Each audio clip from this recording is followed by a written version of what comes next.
Elon Musk, bilionea namba 1 na mwenye ndoto zisizoisha, ametangaza rasmi kuondoka kwake kama mfanyikazi maalum wa serikali ya Trump.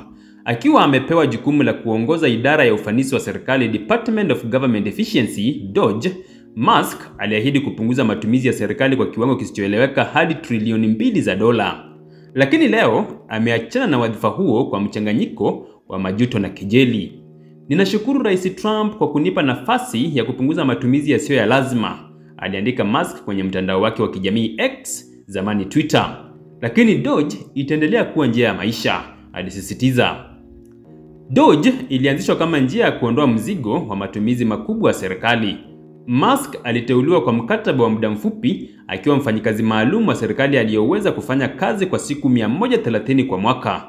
Hata hivyo, kuondoka kwake kunakuja baada ya yeye kupuuzia mswada mkubwa mzuri wa Trump, akisema unaharibu kazi ya DOGE kwa kuongeza bajeti ya ulinzi na kutoa punguzo kubwa la kodi. Katika mahojiano na CBS, Musk alisema, namnukuu, "Bill inaweza kuwa kubwa au nzuri, lakini si vyote kwa wakati mmoja."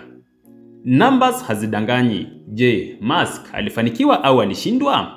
DOGE katika muda mfupi ilileta athari kubwa. Moja, ajira za serikali zilikatwa kwa 260,000, lengo la kupunguza matumizi kutoka dola trilioni 2 hadi dola bilioni 150, watumishi wa nyuklia kufutwa kimakosa, ingawaje baadaye majaji waliamuru baadhi warejeshwe kazini. Ni mafanikio au ni machafuko? Kwa wengi ni mseto wa vyote viwili. Katika kipindi hicho, Tesla, kampuni ya magari ya umeme inayosifika duniani, iliporomoka kwa mauzo ya 13%, huku bei ya hisa ikishuka kwa hadi 45%. Sababu kubwa, wengi waliamua kuandamana dhidi ya Musk, wakiona DOGE ni kichaka cha kisiasa cha kufukuza watu. Wachambuzi wa siasa wanasema huenda DOGE isife rasmi. Kwenye mtandao, wafuasi wake wanaita Revolution of Cuts, mapinduzi ya kupunguza, lakini kwa wengine ni jina la kejeli kutokana na athari kwa familia za walioachishwa kazi. Je, DOGE itaendelea kama sera halali au ni sehemu ya kumbukumbu ya kisiasa yenye kivuli kizito?